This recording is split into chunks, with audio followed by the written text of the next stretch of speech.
Beleza? Olha, continuando então nosso encontro, né, nossa aula aí sobre Sócrates, uma coisa que nós falamos em um primeiro momento e que tem que ser resgatado é o fato de Sócrates ter sido um ex-escravo, né? E ao ganhar a sua liberdade, ele vai buscar vaticinar o seu destino junto dos deuses.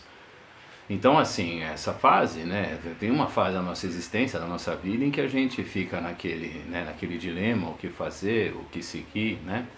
Aí você vai, compra um guia do estudante, conversa com quem está na área, faz teste vocacional, faz coach, né?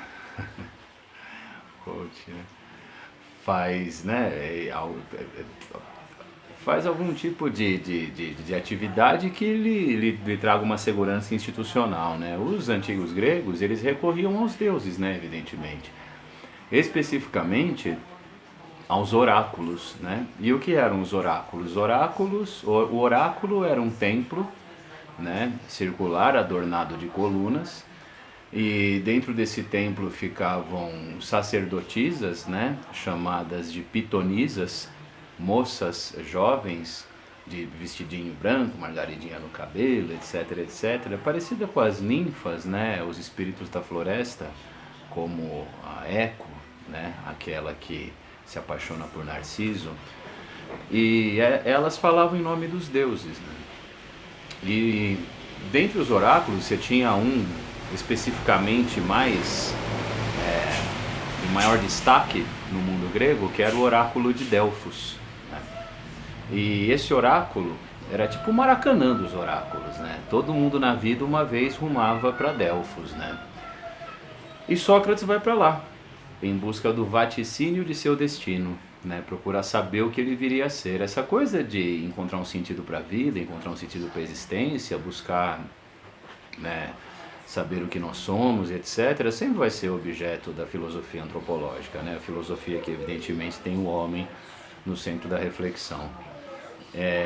No século XIX, você tem um pensador chamado Sócrates dinamarquês, né? Søren Kierkegaard, o nome dele.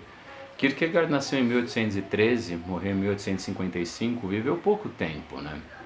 Ele era chamado de o Sócrates dinamarquês, como já dito aqui, e ele é considerado um dos precursores de uma dimensão que nós chamamos de existencialismo, né?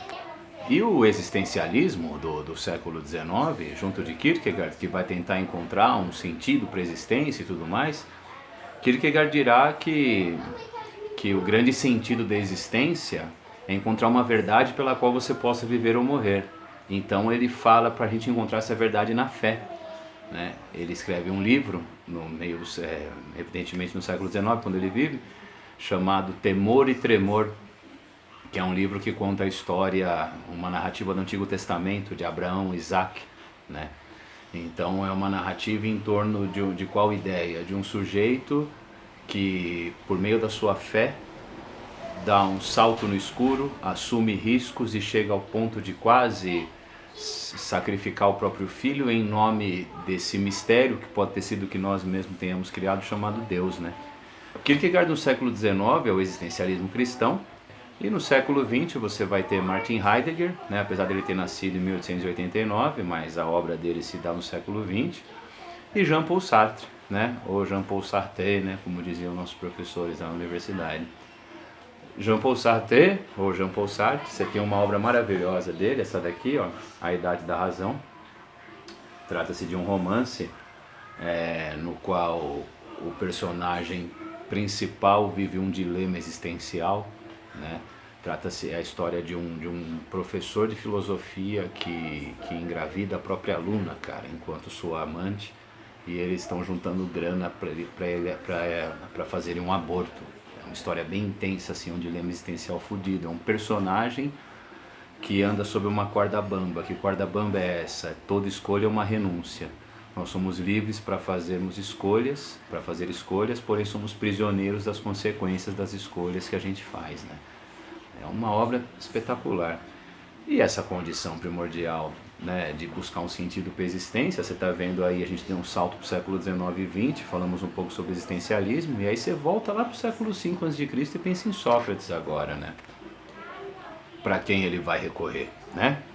Ao que ele vai recorrer? Ele vai recorrer ao oráculo. E nesse oráculo de Delfos especificamente, você tinha uma inscrição aos pés do oráculo, uma inscrição linda, maravilhosa. Estava escrito assim: ó homem, conhece-te a ti mesmo e conhecerás os deuses e o universo. Ó homem, conhece-te a ti mesmo e conhecerás os deuses e o universo. E Sócrates vai se dedicar a uma missão, né? E qual é essa missão socrática? Em nome dos deuses, é dito a ele que ele tem uma missão. E a missão de Sócrates é ser vagabundo. Você fala, pô, que coisa, né, espetacular, porque não falou para mim onde eu assino, né? Vagabundo. Seja um vagabundo loquaz, um vagabundo dotado de eloquência. O que é eloquência? A capacidade de expressar suas ideias de forma clara, né? De se expressar bem, né, digamos. Porque hoje em dia o lance de ser vagabundo é visto de forma pejorativa, né? Porque nós vivemos numa realidade que após a Revolução Industrial a gente tem que atribuir um sentido não só para a nossa existência, como a filosofia busca, mas assim, para o nosso modus vivendi. Então, tipo, se você não está fazendo nada, se você não está produzindo, se você não está... na verdade, se você não está enriquecendo alguém, né? Porque viver nesse sistema evidentemente é isso, você é visto como vagabundo, você é taxado enquanto tal. Só que a ideia é assim, para se fazer filosofia, você tem que cultivar o ócio, né? Ócio. E o que é ócio? Ócio é simplesmente o não fazer. Então, para pensar, para refletir, para fazer filosofia, você não pode estar carregando pedra, você não pode estar quebrando pedra, você não pode estar, sei lá, abrindo uma estrada, você não pode estar fazendo um trabalho braçal, né? Coisa de escravo, né? Na antiga Grécia, evidentemente. Como Aristóteles dizia, os escravos eram animais falantes, né? Inclusive a própria medicina na antiga Grécia era vista como coisa de peão, né? Era vista como coisa de trabalhador braçal, porque se lida com sangue, com vísceras, né, etc. Já a filosofia não. A filosofia é algo de contemplação, de especulação, de livre pensamento, então era uma atividade nobre, né? E a grande sacada em relação a essa perspectiva filosófica de Sócrates é a gente entender assim, o papel do ócio, né? Então qual que é a ideia do ócio? No não fazer, quando você exerce o não fazer, você tem mais tempo para pensar, para contemplar, para admirar um poema, uma obra de arte, assistir um belo filme, uma peça maravilhosa, tocar um instrumento, tirar uma música, ouvir uma música. Você pode ter uma experiência estética, né? Você pode ter algo assim. O ócio, ele lhe permite isso. E é interessante você pensar na história o papel do ócio, né? Pense em Isaac Newton, por exemplo, né? Que com seus 20 e poucos anos tinha se afastado da universidade lá no século XVII, porque ela havia fechado devido à peste, né? Então, devido a uma pandemia, né? A uma epidemia, perdão, acho que é uma epidemia, melhor dizendo, né? A universidade havia sido fechada e Newton estava na casa da mãe dele. E contemplando lá o pomar, de repente esse cara vê uma maçã caindo, né? Assim, é contado dessa forma, é contado num livro maravilhoso, inclusive. Deixa eu ver se eu acho na bagunça aqui.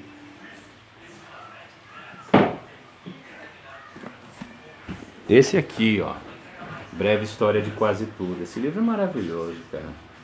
Esse livro ele fala sobre uma infinidade de questões, assim... Sabe aquelas perguntas de criança que a gente faz? Qual que é o peso da... sei lá, qual que é o peso da Terra? Como que os caras calculam o volume de água dos oceanos? Esse tipo de curiosidade, né? Que a gente, em via de regra, é legal da gente ter, né? E nessa obra conta essa história do Newton, né? E você imagina a maçã caindo e de repente esse cara olha pra maçã e pensa: porra, será que a força que rege a queda dessa maçã ela é a mesma que age entre a Lua e a Terra e por isso a Lua não cai na Terra e etc, etc, sabe? Esse tipo de coisa para você pensar, você não pode estar muito ocupado, você tem que estar exercendo o ócio, né? O não fazer. Contanto que tem um livro muito legal que fala sobre o ócio, de um sociólogo italiano chamado Domenico De Masi. Esse livro aqui, ó, O Ócio Criativo, tá? O que ele fala nessa obra?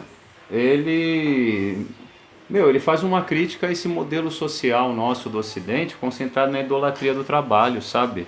Tu tem que estar produzindo alguma coisa e tal. Se você parar para pensar na filosofia oriental, que é um negócio muito doido, né? Você pega Lao Tse, por exemplo, que escreve a obra Tao Te Ching, O Caminho do Bem. Nesse livro, Lao Tse ele diz que quando você não deseja nada, né? Quando você não, ele fala que desejos são perturbações da alma. O próprio Platão, no livro O Banquete, que nós chegamos a citar aí agora há pouco, ele fala disso, né? Que desejo é falta. E quando você deseja alguma coisa, você não está em paz consigo mesmo, porque está faltando alguma coisa para você, né? E o Lao Tse ele disse que quando você não deseja nada, você está em paz consigo mesmo, com sua própria alma, e você pode se entregar à delícia do momento presente. Olha que coisa maravilhosa, né? Se entregar à delícia do momento presente, como um gato faz, por exemplo, né? Sei lá, não sei porque eu pensei num gato, mas enfim, ainda bem que não, né, a gente não vai se contaminar, não contaminaremos uns aos outros. Mas olha, puta, o que eu estava falando? Sim, aí você se entrega à delícia do momento presente. Isso é a filosofia de Lao Tse, né? Só que qual a grande questão? No Ocidente, isso é chamado de preguiça. E para ajudar ainda mais, a igreja transformou em pecado. E para ajudar ainda mais, como nós dizíamos aqui, a ideologia, a doutrina calvinista, né? A burguesia se apropriou da doutrina calvinista e subverteu essa lógica como se diz, da predestinação, né? E colocou a prosperidade como se fosse prosperidade material. Aí você junta tudo isso, né? Aqui é preguiça, a igreja transforma em pecado, e para ajudar ainda mais, né? A doutrina calvinista, a burguesia se apropria da doutrina calvinista para ficar em paz com sua consciência religiosa, porque o trabalho e o acúmulo de riquezas não vai ser mais pecado, vai ser considerado uma virtude. E depois disso, evidentemente, a Revolução Industrial, colocando a ideia de que você tem que consumir para produzir, para consumir cada vez mais, muito além de nossas reais necessidades, né? Sendo assim, né, nós vivemos em um universo, dentro dessa perspectiva, digamos, capitalista, né, evidentemente, não há outro nome para isso, em que as pessoas negam o ócio, né? E o que é negar o ócio? Quem nega o ócio faz negócio. Então, de onde vem a palavra negócio? Em latim, negotium, né? Que significa negar o ócio.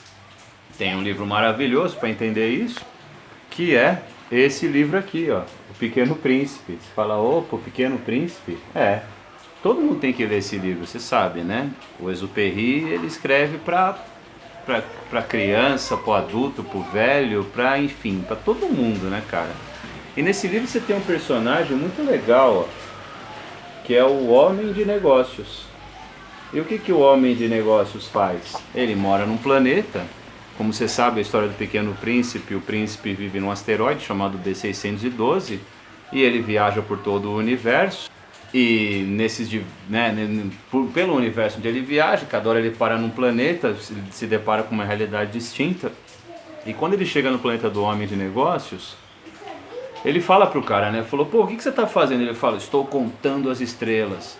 Pô, mas por que você tá nessa noia de contar estrelas e tal? Porque eu sou um homem de negócios, né? Então, tipo, ele nega o ócio, entendeu? Ele não consegue só olhar para as estrelas, contemplar e pensar, tipo, fazer igual o antigo grego fazia, vamos colocar assim, né? Aquele cara que olha para a estrela e pensa, ou olha para o sol, vamos pensar, né? Pô, acho que não é o deus Hélio numa carruagem de fogo, não, né? Ou o deus Apolo, né, no caso. Deve ser uma pedra quente. Pra trazer à tona essa ideia, você tem que estar ocioso, né, cara? Você tem que ser você não pode ser de negócio, você tem que ser do ócio, né? E nesse sentido, o que Sócrates vai fazer, esse vagabundo loquaz, né? Cabe a ele a missão de vagar por Atenas, né? Levando para as pessoas uma mensagem. E que mensagem é essa? O conhece-te a ti mesmo. Então Sócrates tinha um método, né? E qual que era o método dele? O método dele consistia em 2 passos. O primeiro desses dois passos, era a chamada ironia, né? Hoje em dia, ironia é uma coisa vista de forma pejorativa também, né? Se o cara tá sendo irônico, tá te sacaneando, tá sendo filho da puta. Você fala, pô, o que é ironia, né? O próprio Dr. Sigmund Freud, pai da psicanálise... Bom, depois dessa pequena intervenção, a gente volta aqui falando, ó. O Dr. Sigmund Freud, pai da psicanálise, como nós dissemos aqui, ele diz que a ironia, o sarcasmo e o humor são dimensões da inteligência, né? Ironia é visto de forma pejorativa por grande parte da nossa sociedade, mas ironia é simplesmente dúvida.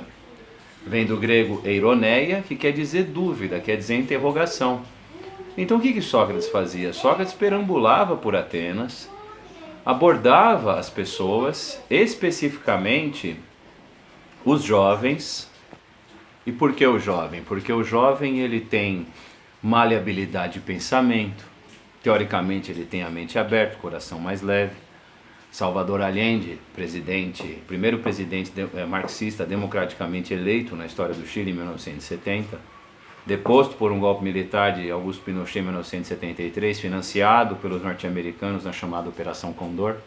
Salvador Allende dizia: ser jovem e não ser revolucionário é uma contradição biológica, né?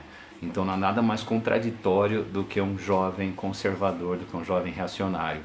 Sócrates abordava os jovens justamente por isso, devido a essa maleabilidade de pensamento. Então esse cara chegava e, como Cícero, o orador romano, dizia, Sócrates foi o cara que trouxe a filosofia do céu para a terra. Provocava a inteligência da juventude, colocava esse moleque para pensar, sabe? Uma pergunta, por exemplo, ó, a ironia, olha como funciona. Chegava pro moleque e falava, jovem, posso te fazer uma pergunta? Assim? Pois não. Vivemos numa democracia? Sim, evidentemente. Então por que as mulheres da sua casa, sua mãe, suas irmãs, né, eventualmente, elas não podem participar do debate, elas não têm voz ativa na Ágora? Bom, porque ela é mulher. E daí? E a mulher é um ser inferior? Por quê? Porque a mulher é um homem incompleto? Por quê? Porque ela é menos inteligente do que o homem. Por quê? Porque meu pai disse. E acredita nele? Sim. Por quê? E aí esse moleque ia pra casa. Puta que pariu, e agora? Por quê? Por quê? Por quê? Por quê? Por quê? Por quê? Por quê? Sabe? É um abalo às instituições. O que Sócrates fazia? Fazia com que as pessoas percebessem onde elas tinham certezas, dogmas e clarividências, que tudo não passava de uma verdade socialmente construída e sustentada, né? Porque as pessoas acreditavam que aquilo era de fato uma verdade em si. Só que ele dizia que a verdade está muito além da nossa percepção sensível, que ela transcende, que ela não está com a maioria. Vou te dar um exemplo. Nessa época existiam sofistas, que eram homens que se auto-intitulavam filósofos, se assemelhavam fisicamente aos filósofos, mas não eram, né? Eles eram professores de retórica e oratória. E os sofistas, como Górgias, como Crítias, como Eutífron, o que eles diziam? Eles diziam que a verdade estava com a maioria. E Sócrates um dia resolve fazer um exercício. Chega para Eutífron, um sofista, e diz: a verdade então está com a maioria? Se todo mundo diz que é verdade, isso é o correto? Sim, evidentemente. Então suponhamos que você vai fazer exercícios, Eutífron. Tudo bem? Tudo bem. Aí um médico chega para você e fala, olha, você tem que fazer assim, você tem que alongar, você tem que aquecer, você tem que se alimentar bem, etc, etc. Tem tal e tal passo, tudo bem? Tudo bem. Aí, Eutífron, você olha para todo mundo, tá todo mundo fazendo errado, tudo fazendo de qualquer jeito, subindo aqui, sem alongar, sem dar porra nenhuma. Todo mundo tá fazendo errado, mas a maioria tá fazendo errado, e aí você olha para a maioria e fala, bom, se a maioria, então, tá fazendo, a maioria está certa. Ou seja, você, Eutífron, disse Sócrates, você vai fazer igual a maioria ou você vai seguir os conselhos lá do médico? Aí Eutífron disse, bom, eu vou seguir os conselhos do médico. Aí Sócrates chega para ele, isso é contado no livro O Banquete de Platão. Sócrates chega e diz: tá vendo como a verdade nem sempre está com a maioria? E o Eutífron deve ter ficado puto, né, na verdade, uma hora dessa, porque enquanto sofista, né, contanto que os sofistas tornam-se, né, inimigos de Sócrates, né, vão articular inclusive a condenação de Sócrates ao ostracismo e posteriormente à morte, né, acusado de corromper a juventude.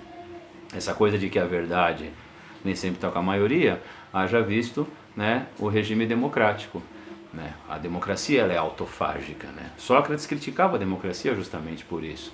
Hoje em dia você tem uma obra indispensável chamada Como as Democracias Morrem, escrita aí por Levitsky e o Ziblatt. Esse livro aqui, ó, indispensável. E esse livro ele mostra como a democracia é autofágica, como ela lhe dá a possibilidade de eleger alguém que ponha fim a ela própria, né, a ela mesma. Haja visto Trump, haja visto Erdogan, haja visto Orbán e haja visto outros por aí, não é verdade? Bom, então daqui a pouco a gente continua com a terceira parte dessa nossa aula, né, dessa nossa exposição, dessa nossa conversa em torno do mestre Sócrates. Até mais.